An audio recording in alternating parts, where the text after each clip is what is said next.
मेरे प्यारे दोस्तों, ज्ञान के सागर में आपका स्वागत है। दोस्तों, 21 जुलाई दिन रविवार। जी हाँ, ये विशेष दिन है। गुरु पूर्णिमा पड़ रही है। गुरु पूर्णिमा गुरु के प्रति आभार व्यक्त करने का दिन होता है। दोस्तों, सभी साधक, शिष्य या किसी भी प्रकार के गुरु शिष्य परंपरा का पालन करने वाले लोग, उनके जीवन में ये एक ऐसा दिन आता है जब वे अपने गुरु को अपना प्रेम, अपना समर्पण, अपनी भावनाएं, अपना अहोभाव, अपना सर्वस्व अर्पित करते हैं या अर्पित करने की भावना करते हैं। इस विश्व के अगर माना जाए तो सर्वप्रथम जो गुरु हैं वो महादेव हैं। ज्ञान की यह परंपरा महादेव से शुरू हुई।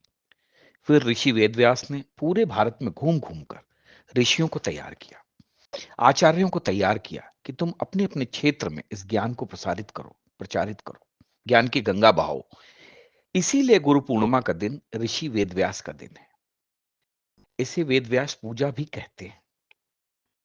आज के दिन हम ऋषि वेदव्यास का स्मरण करते हैं और आज तक गुरु पदवी पर आसीन जितने भी ऋषि हुए हैं, जितने भी योगी हुए हैं, जितने भी हमारे मास्टर टीचर, जिन्होंने भी हमें जीवन में कहीं ना कहीं कुछ गुरु जैसा ज्ञान दिया है, उनको हम सबको स्मरण करते हैं। हम नतमस्तक होते हैं और उनसे याचना करते हैं, आशीर्वाद मांगते हैं कि गुरु आपका आशीर्वाद मिले ताकि हम भी आप जैसे अच्छे एक ऋषि बन सकें, समाज के लिए, देश के लिए अच्छा कार्य कर सकें, इस देश दुनिया में नाम कमा सकें। हम देह के भोग और मन के झूठे गर्व तथा अभिमान में चूर होकर मानव जीवन का नाश न कर ले, ये हम प्रार्थना करते हैं। हम इस जीवन को सार्थक कर सके, ये प्रार्थना करते हैं। यह पर्व गुरु के संग जुड़े हुए अपने रिश्तों को याद कराता है। यह साधक को स्मरण कराता है कि क्या मैंने ईमानदारी से एक अच्छा शिष्य होने का कर्तव्य निभाया या नहीं निभाया। मैंने अपने जीवन में गुरु के वचन का पालन किया या मोह आलस्य में सोकर, विषयों के पीछे भागकर, ममता में पड़कर, महत्वाकांक्षा की आग में खुद को जलाकर, अस्थिर संसार को स्थिर समझकर उससे दोस्ती बना ली। देखो, विचार करो, तुम कहाँ खड़े हो। वो गुरु जिसने अपना जीवन साधना को समर्पित किया है, उस गुरु का हमें आशीर्वाद लेना चाहिए। वो गुरु हमेशा अपने पर दृष्टि रखता है कि हर रात सोने से पहले मैं ध्यान में गया, मैं सुबह फिर से उठा और फिर से अपनी साधना को पूर्ण किया। गुरु किसी को सताता नहीं है, किसी को पीड़ा नहीं देता, वाणी से, विचार से, कर्म से किसी को आहत नहीं करता और एक निरंतर जागरूकता उसके भीतर बनी रहती है कि यह जीवन सिर्फ भौतिक सुखों को इकट्ठा करने और उसको भोगने के लिए नहीं मिला है। यही बात वो अपने शिष्य को बताता है कि जीवन आत्मज्ञान के लिए मिला हुआ है। एक ये सुंदर और शुभ अवसर है। प्रतिदिन अपनी साधना को बढ़ाते जाओ, अपने संयम को और पक्का करते जाओ, अपने अनुशासन को और अच्छा बनाओ ताकि तुम मुझसे अच्छे बन सको। यही गुरु परंपरा है। यह दिन, पर्व प्रार्थना का दिन है। यह सदगुरु से याचना का दिन है। माया विशिष्ट चैतन्य ईश्वर के आगे पुनः एक प्रार्थना लगाने का दिन है कि हे प्रभु, गुरुदेव, हमारे साधना मार्ग में कोई विघ्न ना आ जाए। हम जीवन की जो ये सतत हमारी क्रिया है, इसमें कोई ऐसा कार्य ना करें कि हमारा दिन खराब हो या हमारा नाम खराब हो। शिष्य यही प्रार्थना करता है, संकल्प से साधना भी करता है। वह अपने हर दिन, हर पल को विवेक के साथ जीता है। दुनिया की, घर की जिम्मेदारियां भी पूरी करता है, लेकिन उन जिम्मेदारियों में जाने से पहले वह अपनी साधना पर पूरा ध्यान देता है, गुरु को ध्यान देता है, गुरु का हमेशा स्मरण करता रहता है। योगासन, प्राणायाम, शास्त्रों का अध्ययन उसके जीवन का अभिन्न हिस्सा होते हैं। सुबह शाम जो भी इंसान साधना का नियम पूरा करता है, वो अपने गुरु को हमेशा याद रखता है। कोई भी इंसान, चाहे वो दिन में 10 से ज्यादा काम करे, कोई भी उसके मन के अंदर कुछ भी चलता हो, लेकिन अगर वो गुरु को ध्यान करता है, तो जाने अनजाने में उससे पाप नहीं होता। दुनिया का हर काम अच्छा करने की जो सीख है, वो गुरु देता है। तभी तो कहा गया है, गुरु ब्रह्मा, गुरु विष्णु, गुरु ब्रह्मा भी है, विष्णु भी है, महेश्वर भी है और गुरु तो साक्षात परमेश्वर भी होते हैं।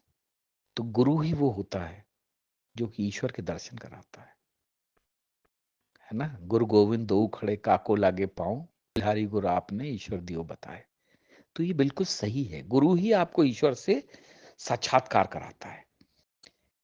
जैसे एक छोटा बच्चा अपनी माँ के लिए तड़प जाता है, ऐसे ही हर गुरु पूर्णिमा पर एक शिष्य का मन अपने गुरु के लिए तड़प उठता है। भाव, प्रेम और श्रद्धा का सागर उसके अंदर हिलोरे ले रहा होता है। धन्यवाद के भावों का सागर उसके अंदर उमड़ रहा होता है कि उस गुरुदेव का धन्यवाद कैसे करूं जिन्होंने हाथ पकड़कर इस राह पर चलाया है, सच्चाई की राह पर चलाया है, देश दुनिया से रूबरू कराया है। लिखाई तो एक अंग है हमारे जीवन का, लेकिन उससे ज्यादा बड़ी चीज होती है ज्ञान।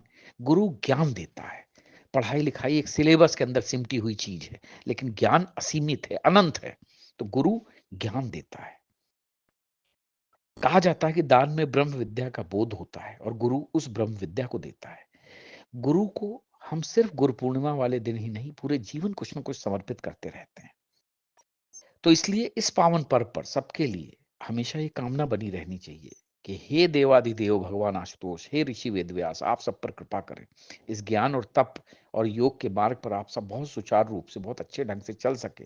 हम जो भावनाएं भेजते हैं वही भावनाएं लौट कर हम तक आती हैं।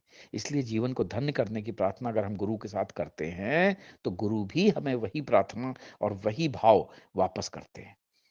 तो अगर हमें जीवन अच्छा गुजारना है तो ऋषियों का, गुरुओं का हमें धन्यवाद करना सीखना होगा। हमें गुरुओं के प्रति अपना आभार व्यक्त करना सीखना होगा। गुरु पूर्णिमा तो एक दिन है।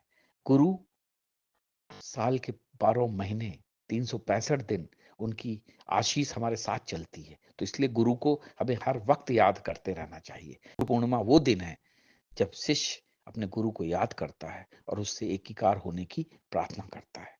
तो दोस्तों, याद रखो, जीवन सुंदर, सुखी और समृद्ध बनाना है तो गुरुओं को कभी मत भूलो। कोई भी इंसान जिसने आपको किसी भी प्रकार का ज्ञान दिया है वो आपका गुरु है और गुरु पूर्णिमा के दिन आपको उसका धन्यवाद करना दिल से बनता है।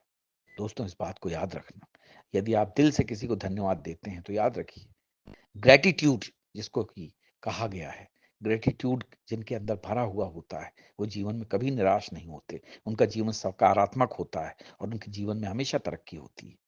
इसलिए गुरु को धन्यवाद देना न भूलें कि हे गुरु, आपने मुझे इस काबिल बनाया कि आज मैं अच्छे राह पे चल रहा हूँ, सफल हूँ, समृद्ध हूँ, स्वस्थ हूँ, निरोग हूँ। जय हिंद, जय भारत।